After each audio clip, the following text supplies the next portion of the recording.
Hey guys, Tina gets rid of the rumps. So this is going to be my review of the Ruby Cup. I'm aware there are a lot of them out there, but I'm gonna be real with you because there are some issues for me. Nothing we can't get past though, girls. First, I cut out the stem. Let's see if I can't show it to you. Get ready for Zoom.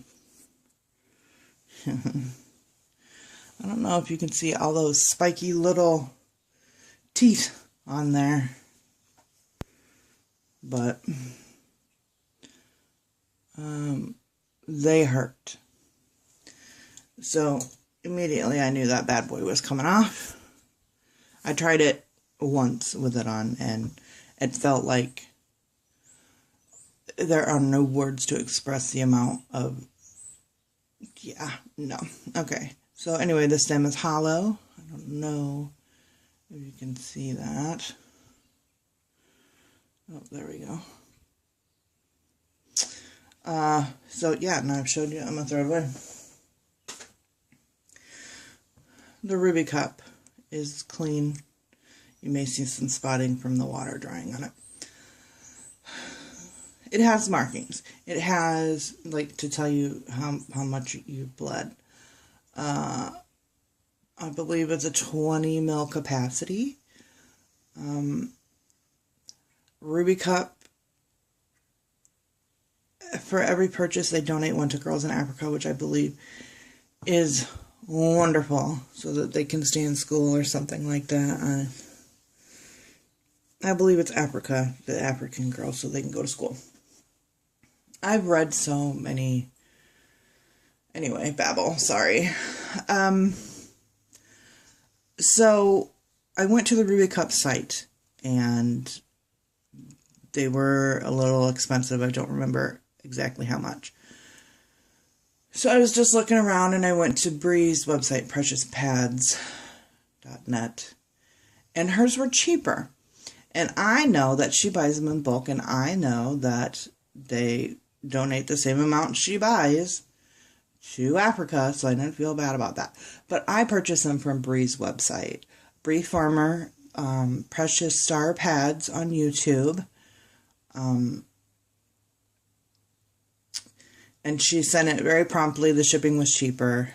And I bought a Maluna Classic as well, so I don't remember exactly how much it was.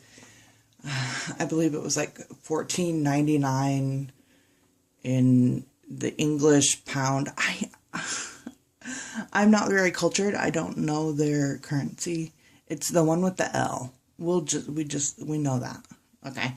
So total for the Maluna and the Ruby Cup was like $57 with shipping. Okay. So onto the actual review. It's a very stiff cup, which is what I wanted. Perhaps not this stiff, but it's okay. I got used to it. We'll talk about that in a minute. It has very prominent grip rings, which is wonderful.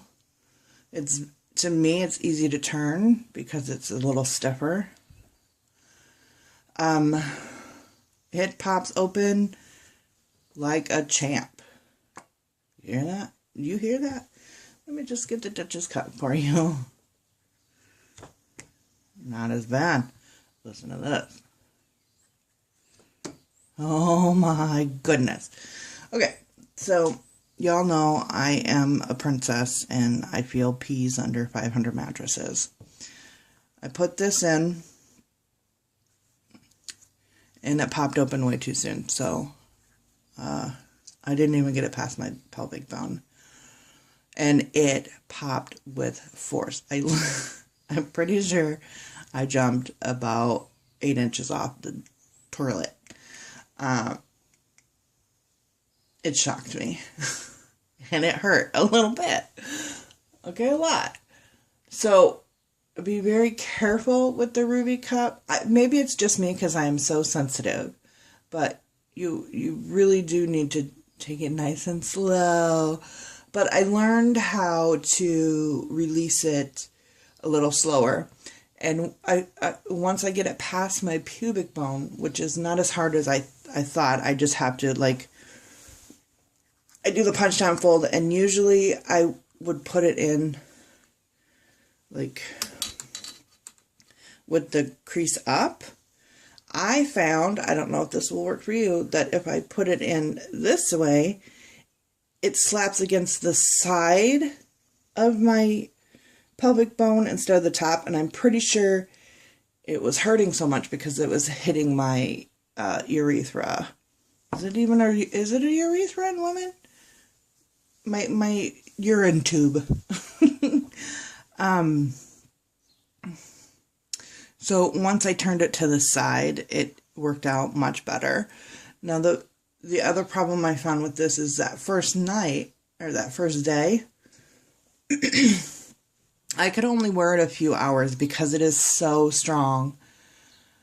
Once it's, the first day I could only wear it a couple hours, and that's where my overnight pads came in. If you look at what I wear this month, I couldn't even put in my Duchess cup, which is quite a bit softer after that first couple hours with the Ruby cup.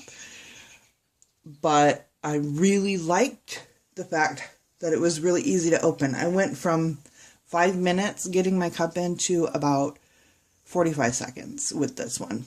My problem was it opening. But that second day, after I was not in pain in that area anymore, I wore it for about 6 hours. By the third or fourth day, I could wear it a full 12 hours. I could tell when it was time to change it, not because, like, it got to be about 12 hours and it would start, it was a little painful because it was so strong, and it was just, like, imagine holding a Kegel for 12 hours. You'd be sore muscle-wise. I think it's just so strong it wasn't bending, and I think this cup is actually helping me strengthen up those muscles. That's the only reason I can think of that it wouldn't hurt after 20 minutes again. But if you want a softer cup, this is probably one of the more firmer cups out there. I looked at, a bunch of different comparison websites, and this is, the Yuki cup is a little bit firmer. And I wanted one of those, so I'm glad I looked that up, because that would just be way too strong for me. But anyway, that's my review on the Ruby cup. If you have any questions from a sensitive gal, just leave them down below. I would recommend this to anybody because you will get used to it, or at least I did. And it is so easy to pop open, which is what I found was my major problem when I started using a cup. And like I said previously somewhere, there are a ton of comparison videos using the Ruby cup against whatever. So if you start with a Ruby cup, no decisions. You don't have to pick a size. You don't have to pick, it doesn't matter if you're 30, 15, or whatever. One size fits all. And they donate to charity a cup. So that's good. So like I said, I would suggest a Ruby cup for the first cup for anyone. That way you have a starting off point and you can watch comparison videos using the Ruby cup and know exactly what you want. And if you're lucky and the Ruby cup is not your Goldilocks cup, if you're lucky, your second one will be. But I think it's a good cup. It's a very strong cup. Anyway, I think it's like 10 minutes now. I'm so sorry. But you know me and my babble. So y'all have a wonderful day. And I'm probably going to do, I don't know, tell me what you guys want to see. Talk to you later.